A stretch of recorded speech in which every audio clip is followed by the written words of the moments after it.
विष्णु गुरुदेवो महेश्वरा गुरु साक्षात् परं ब्रह्म तस्मै श्री गुरुदेव नमः। अखंड मंडलाकारं व्याप्तं येन चराचरं तत्पदं दर्शितं येन तस्मै श्री गुरुदेव नमः। ध्यानमूलं गुरुमूर्ति पूजामूलं गुरुपदं मंत्रमूलं गुरुवाक्यं मोक्षमूलं गुरुकृपा। श्री गुरुचरण सरोज रज निज मन मुकर सुदान वरुण रघुवर विमल यश जोदायक बल जान। जे सौ चंदायुग में सूरज चढ़े हजार इथे चानन हुंदिया गुरु बिन घोर अंधकार। इथे चानन हुंदिया गुरु बिन घोर अंधकार। कुंभ का बद्दा जल रहे जल बिन कुंभ न होए। ज्ञान का बद्दा मन रहे गुरु बिन ज्ञान न होए। ज्ञान अंजन गुरु दिया अज्ञान अंधेरो विनाश। हर कृपा ते संत बेटिया नानक मन प्रकाश। अजी हर कृपा ते संत बेटिया नानक मन प्रकाश। मंगल भवन अमंगल हारी मंगल भवन अमंगल हारी। जब हो सुदशरथ अजर बिहारी जब हो सुदशरथ अजर बिहारी। मंगल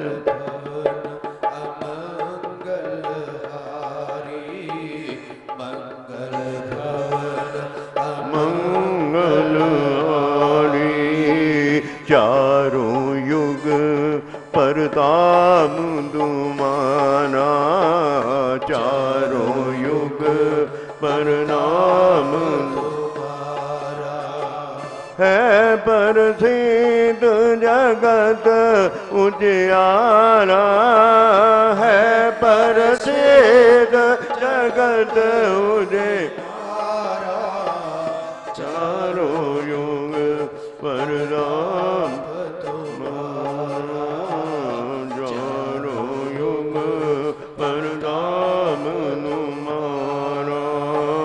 साधु संत के तुम रखवाले। साधु संत के तुम रखवाले। असर निकंदन राम दुलारे। असरों निकंदन राम दुलारे। साधु संत के तुम रखवाले। साधु संत के तुम रखवाले। कलयुग केवल नाम आधारा। कलयुग केवल नाम आधारा। सिमर सिमर नर उतरे पारा। सिमर सिमर नर उतरे पारा। कलयुग केवल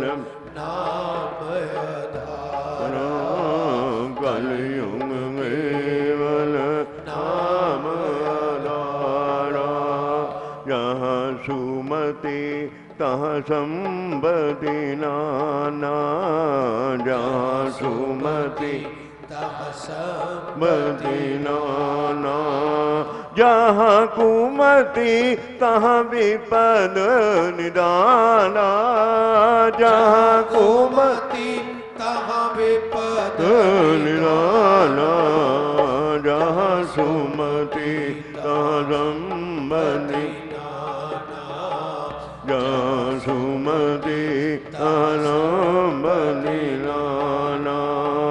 बिन सत्संग विवेक न होए, बिन सत्संग विवेक न होए।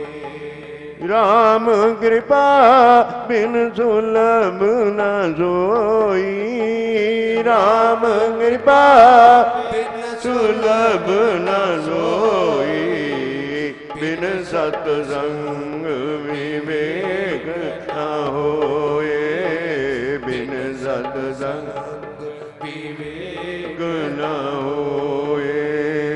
अब मोहे भरोसन मनता, अब मोहे भरोसन मना, बिन हरि कृपा मिले नहीं संता, बिन हरि कृपा मिले नहीं संता। अब मोहे भरोसन मना, अब मोहे भरोसन मना, अब मोहे भरोसन मंदा। परम श्रद्धे परमात्मीय प्रातः स्मरणीय अर्चनीय वंदनीय समाधि स्थल पर विराजमान हाजर नाजर सर्वशक्तिमान सर्वज्ञ सर्वोत्तम श्री श्री 1008 स्वामी तुरायानंद जी महाराज, आपको दंडवत प्रणाम, कोटि कोटि प्रणाम।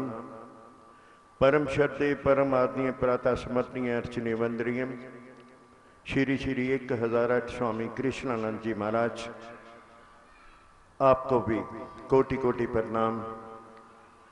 परम श्रद्धे परम आदरणीय प्रातः स्मरणीय अर्चनीय वंदनीय त्याग मूर्ति ब्रह्मलीन श्री श्री 1008 स्वामी अचलानंद गिरी जी महाराज, आपको भी दंडवत प्रणाम, कोटि कोटि प्रणाम।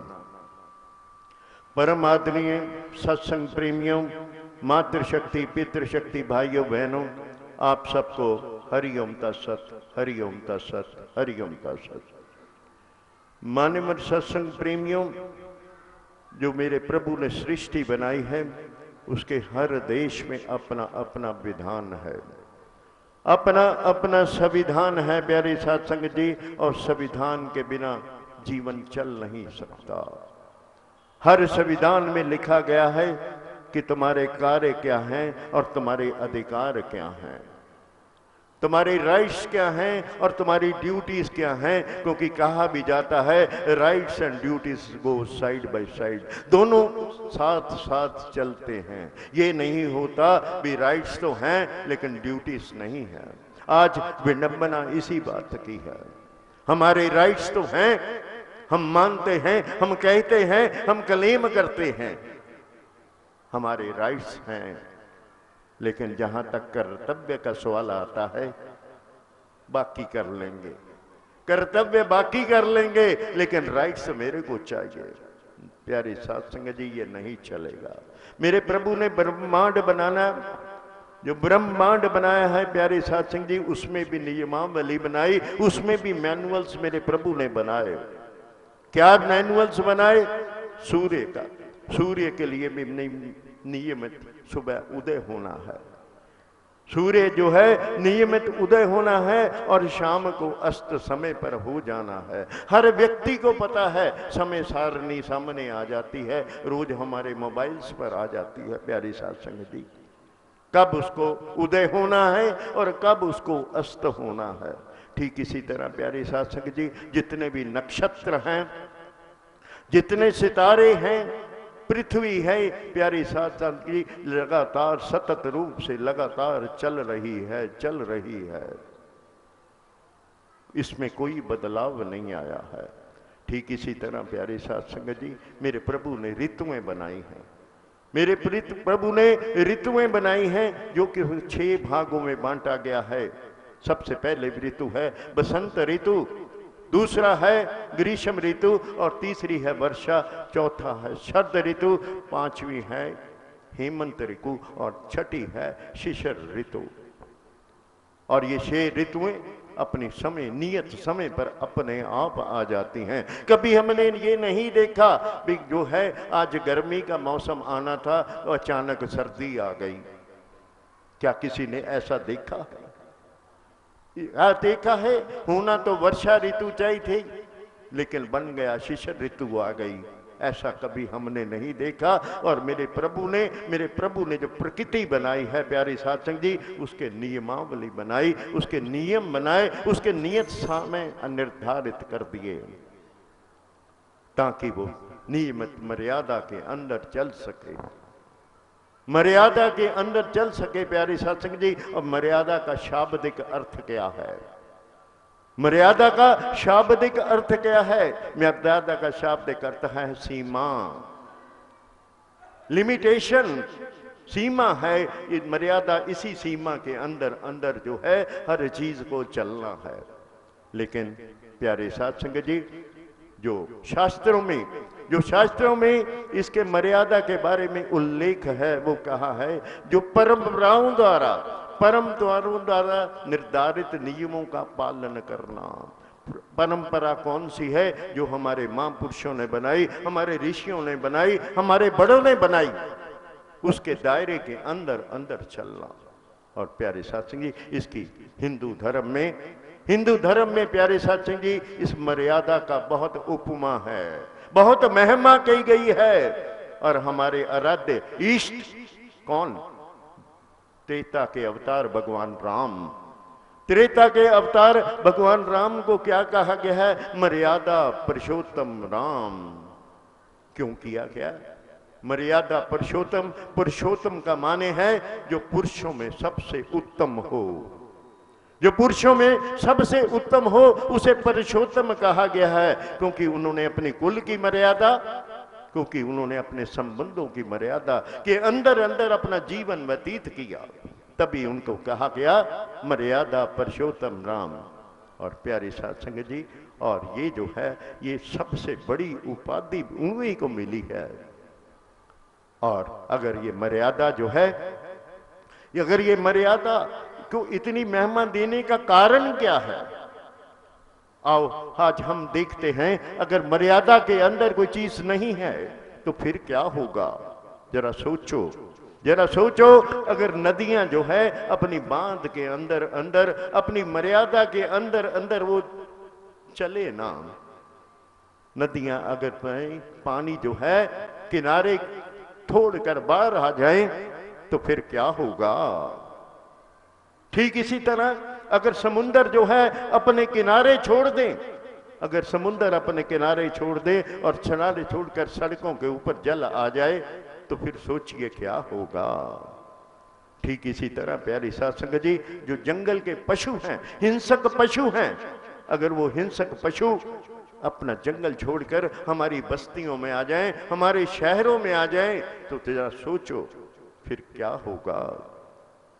ठीक इसी तरह प्यारी साथ संगत जी, अगर जो ग्लेशियर्स हैं, पहाड़ हैं, बर्फ के पहाड़, अगर वो झीलों में गिर जाते हैं, अगर वो पहाड़ बर्फ के गिर जाते हैं झीलों में, तो फिर बताओ, समझ लो जो जल थल हो जाता है, नदियां जल थल हो जाती हैं, उथल पुथल हो जाती है, तो जरा सोचो क्या होगा।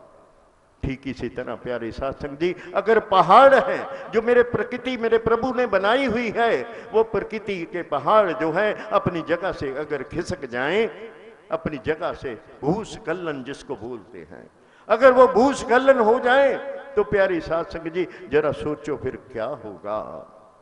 और इन सब का एक ही शब्द है, इन सब का प्रश्न का, इस प्रश्न का एक ही उत्तर है, और वो उत्तर क्या है? विनाश। जब कोई मर्यादा से हम निकल जाएंगे तो उसका उत्तर एक ही है और वो है विनाश। अगर हम चाहते हैं कि विनाश के बाद जो उत्तरजीवी बचे हैं, जो बाकी लोग बचे हैं, अगर हम उनको बचाना चाहते हैं तो प्यारे साथ संगत जी, इसका एक ही और एक ही हल है, और वो क्या है? छोटी सी छोटी चीज की मर्यादा का उल्लंघन नहीं करना होगा। हमें अपना जीवन मर्यादित करना होगा। ये तो मैं बात कर रहा था निर्जीव वस्तुओं की। अभी जितनी भी मैंने ये दृष्टांत दिए, ये निर्जीव वस्तु हैं जो मेरे प्रभु ने प्रकृति बनाई है। सब निर्जीव है। पहाड़ निर्जीव हैं, नदियां निर्जीव हैं, समुद्र निर्जीव है, जंगल पशु ऑफ कोर्स जीवित हैं। और ठीक इसी तरह प्यारी साध संगत जी, आज इन जो निर्जीव नदियों का अगर हम थोड़ा सा हिस्ट्री जानने का प्रयास करें, मैं 1 2 3 एग्जाम्पल्स आपको दूंगा, दृष्टांत दूंगा।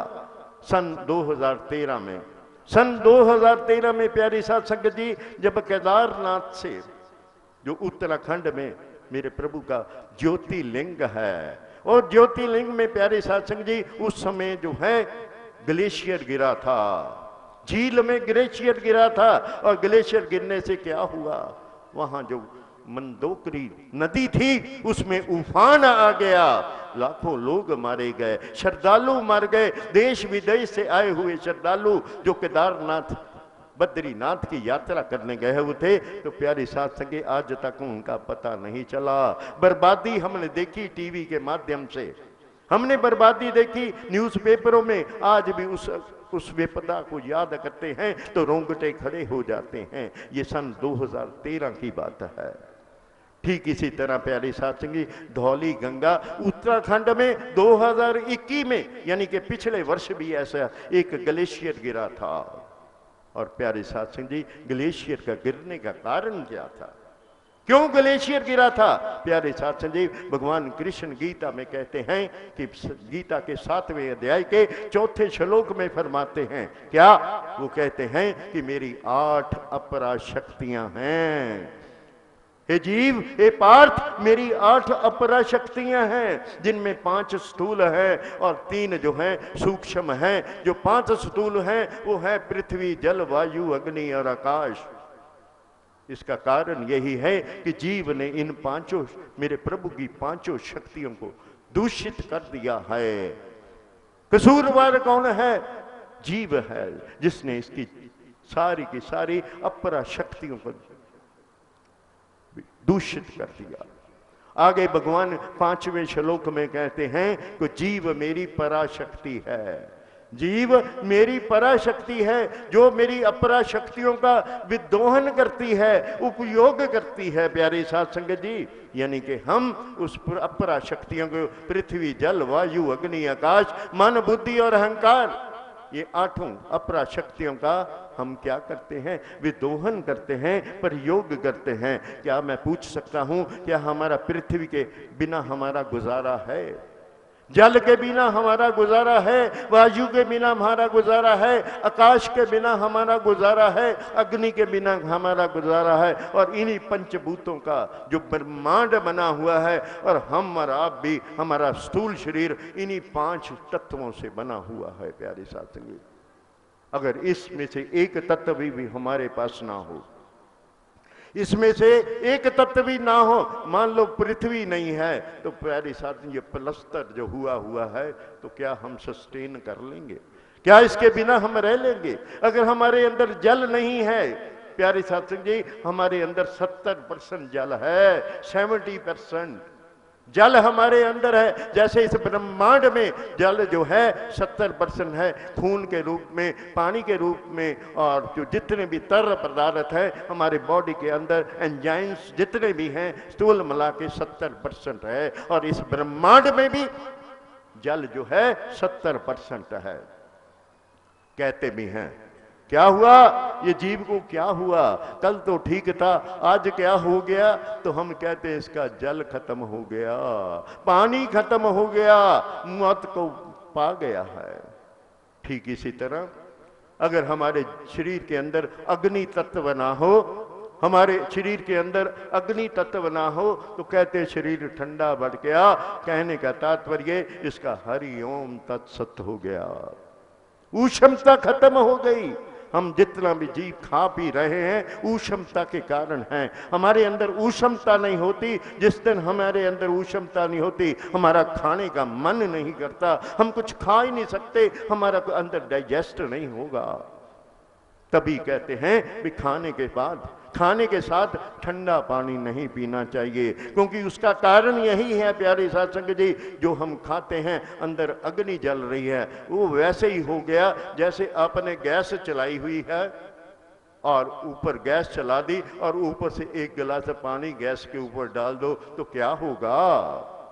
प्यारे साथ संगत जी, हम समझ सकते हैं अगर गैस के ऊपर हमने चलती गैस के ऊपर पानी का गिलास डाल दिया तो क्या होगा, ऊष्म तो बुझ जाएगा, दिया बुझ जाएगा। ठीक इसी तरह अगर हम ये करते हैं तो प्यारे साथ संगत जी, हमें पेट की प्रॉब्लम्स का आने का कारण यही है कि हम पानी के साथ ठंडा पानी पीते हैं, बर्फ का पानी पीते हैं। हमारी संस्कृति में ऐसा नहीं है। तो प्यारे साथ संगत जी, हमने मेरे प्रभु ने, मैं बात कर रहा था ग्लेशियर की, ग्लेशियर गिरने का कारण क्या है, ऊष्मता है। इसको जो हमने जो है आज मॉडर्न साइंस ने इसका नाम क्या रख दिया, ग्लोबल वार्मिंग। ग्लोबल वार्मिंग दे दिया इसका नाम। हालांकि टेम्परेचर कितना बड़ा, 0.85 डिग्री। पिछले 100 साल में जो टेम्परेचर अपग्रेड हुआ, जो ग्लोबल वार्मिंग जिसे कहते हैं 0.85 डिग्री है। और क्या हुआ, उस 0.85 डिग्री से ये जो ग्लेशियर मेरे प्रभु ने हमारे लिए स्टोर कर रखे हैं जल के रूप में, ताकि गर्मी आने पर धीरे धीरे ये गंगा में माध्यम से हम तक पहुंच सके। लेकिन टेम्परेचर अप होने की वजह से ग्लेशियर गिरने शुरू हो गए। यही कारण है ये आपदा जो पिछले साल आई या 2013 में आई प्यारे सत्संग जी, ये जीव ही उसका कारण है और इसके अलावा नहीं है।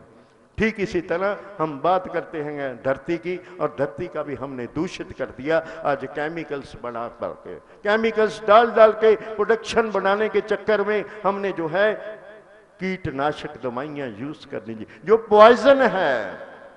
हमें कहा जाता है कि सब्जियों को गर्म पानी से धोना चाहिए और धोना भी चाहिए, फलों को सब्जियों को गर्म पानी से धोना चाहिए, क्योंकि जिसके ऊपर केमिकल्स डाले हुए हैं प्यारे साथ संगत जी, अगर हमारे अंदर चले गए तो बताओ, अगर बाहर कीटनाशक हैं तो अंदर क्या करेंगे, अंदर के तंतु भी हमारे उथल पुथल कर देंगे। तो इसलिए क्या है, तो मेरे प्रभु ने जो है ये, अगर मर्यादा का उल्लंघन किसने किया, जीव ने किया, ग्लेशियर के माध्यम से, टेम्परेचर के माध्यम से, ग्लोबल वार्मिंग के माध्यम से, और आज उसका खमियाजा हम भुगत रहे हैं। ठीक इसी तरह पर्यावरण में हम आज बात करें कोविड की, अगर हम बात करें कोविड की तो प्यारी साथ संग जी, ये भी आदमी का द्वारा जनरेटेड है। क्या इतना छोटा सा कीटाणु, इतना छोटा सा नानू हमारे कंट्रोल में नहीं आ रहा। सारी दुनिया को, आगे तो कहा जाता था भगवान केवल हिंदुस्तान में है, प्यारी साथ संग जी आज तो सारे संसार ने देख लिया। गाड़ियां बंद हो गई, जहाज खड़े हो गए, घर बंद हो गए, दुकानें बंद हो गई, इंडस्ट्री बंद हो गई। ये क्या हुआ, एक छोटे से कीटाणु ने इतना कहर मचा दिया। प्यारे साथ संगत जी, ये हमारे खान पान से ही हो रहा है जो हो रहा है। और कहते भी हैं ये चाइना से शुरू हुआ। चाइना में कहां से हुआ, जहां जो मीट मार्केट है उनकी, जो मीट मार्केट है वहां से शुरू हुआ, और अभी नाम खत्म होने का नाम नहीं ले रहा। और 2 साल हो गए हैं, हमारा धंधे कितने नुकसान हुए, और कईयों की आजीविका चली गई, कईयों को पेट कट गए, कईयों को नुकसान हो गए, कईयों के कुछ हुआ, कोई बच्चा नहीं है प्यारी साथ संगत जी। तो कहने का तात्पर्य ये मर्यादा का उल्लंघन हुआ। ठीक इसी तरह सुनामियां भी आई, समुद्र में सुनामियां भी आई। सुनामी शब्द है जापान का, सुनामी शब्द है जापान का। ये सू का मतलब होता है समुंदर और नामी का मतलब होता है लहरें, समुंदर की लहरें, उसको कहते हैं सुनामी। तो सुनामी भी आई थी कब? 2004 में आई थी।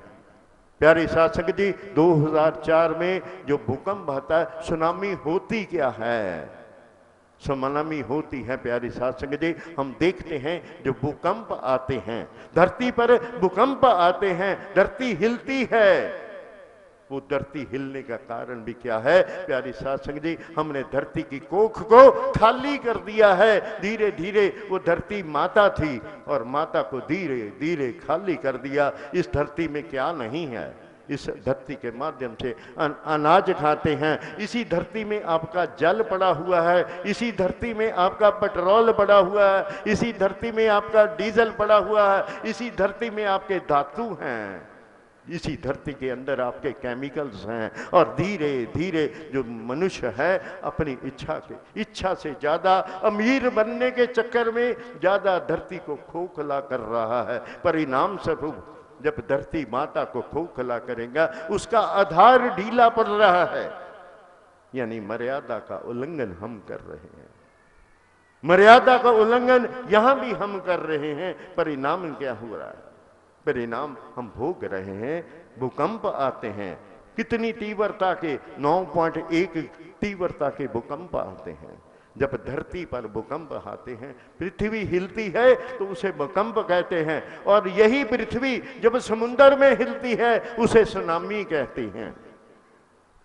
और सुनामी कहते हैं इतनी तीव्र होती है, ये धरती को समुद्र के जब अंदर होती है, समुद्र के गहरे पानी में इतनी हलचल कर देती है, आप अंदाजा नहीं लगा सकते। और जैसे जैसे वो तट की ओर आती है, जैसे जैसे वो पृथ्वी की ओर आती है, उसके पृथ्वी के तट को टच करती है। प्यारे साथ संगत जी, इसकी स्पीड जो है, गति जो है धीमी हो जाती है, लेकिन इसकी ऊंचाई जो है बढ़ जाती है। और कहते भी हैं इसकी स्पीड जो है करीब 400 से 500 किलोमीटर पर आवर। हम कारें चला रहे हैं 100-125 किलोमीटर की, 120 किलोमीटर की कार हमें संभाली नहीं जाती अगर हम ब्रेक लगा ले। आप हिसाब लगा लो, अगर 450 या 500 किलोमीटर लहरें जो आ रही हैं, इतनी स्पीड से आ रही हैं, 4 टाइम्स 5 टाइम्स, और जिसकी हाइट कितनी है 9 मीटर 15 मीटर। 9 मीटर का मतलब हो गया लगभग 30 फुट।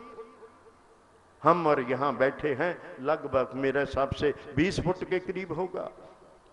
30 फुट ऊपर जाती है कम से कम, और इससे ज्यादा भी हो जाती है। और वो तीव्र जब धरती के बाहर जाती है, सड़कों पे उतर जाती है, गाड़ियां को साथ ले जाती है, बिल्डिंग्स खत्म हो जाती हैं, तबाही होती है। और ऐसा ही दृश्य देखने को मिला कब? 2004 में। 2004 में ये इंडोनेशिया के तट पर, इंडोनेशिया के महाद्वीप में ये भूकंप आया था, ये सुनामी आई थी। और हिंदुस्तान तक पहुंचते पहुंचते, हमारे साउथ पर पहुंचे, श्रीलंका और हिंदुस्तान से पहुंचते, ये तकरीबन कहते हैं जो समुद्री रास्ता है वो 1200 किलोमीटर है। और ये कितने देर में पहुंच गई? सिर्फ 2 घंटे में। 600 किलोमीटर की रफ्तार से ये सुनामी आई थी, जिसकी तीव्रता थी 9.1, और वो 2 घंटे में भारत के तट को टच कर दिया। और प्यारे साथी जी, बहुत तबाही हुई, मछुआरे मारे गए, जो आसपास होटल्स थे, आसपास बिल्डिंग्स थी, आसपास शहर थे, बर्बाद हो गए। आने का कारण वही बात, हम समुंदर से भी सामान निकाले जा रहे हैं, समुंदर की कोख को भी खाली करी जा रहे हैं। कभी हम पेट्रोल निकाल रहे हैं, कभी हम गैसेस निकाल रहे हैं, कभी हम डीजल निकाल रहे हैं, पेट्रोलियम प्रोडक्ट्स निकाल रहे हैं। जब किसी की कोख खाली होगी, जिसका आधार खाली होगा, तो प्यारी सती आप अंदाजा लगाओ उसका क्या हो जाएगा। तो कहने का तात्पर्य, उसका जब कोख हो गई तो सुनामी आ गया। तो ऐसे ही अगर हम आगे, लाखों हजारों हो रही है, जापान में अक्सर आती है, जापान में अक्सर आती हैं, भूकंप भी आते हैं, सुनामी भी आती हैं, क्योंकि उसका कारण यही है कि वहाँ धरती में उन्होंने पहले से काफ़ी कुछ खाली कर रखा है, ऐसा प्रतीत होता है। तो प्यारे साथ संगत जी, अगर ये बात है, अगर ये निर्जीव चीज़ों के ऊपर मर्यादा का उल्लंघन से इतना दम हो रहा है, और करने वाला इन निर्जीव चीज़ों को छेड़छाड़ करने वाला और कौन नहीं, केवल मानव है प्यारी साथ संगत जी। और आज हम ग्रंथों के आधार पे, अगर इतिहास के पन्नों के हिसाब से अगर हम इसको देखना चाहें, इसको पढ़ना चाहें, इसको करना, जिन्होंने मर्यादा का उल्लंघन किया उनको जीवन में जो है उसका फेस करना पड़ा, उस दोष को वहन करना पड़ा प्यारे साथ संगत जी। और उसके पहले जो हम आगे बढ़ने से पहले आओ हम एक भजन के माध्यम से अपनी वाणी को पवित्र करते हैं।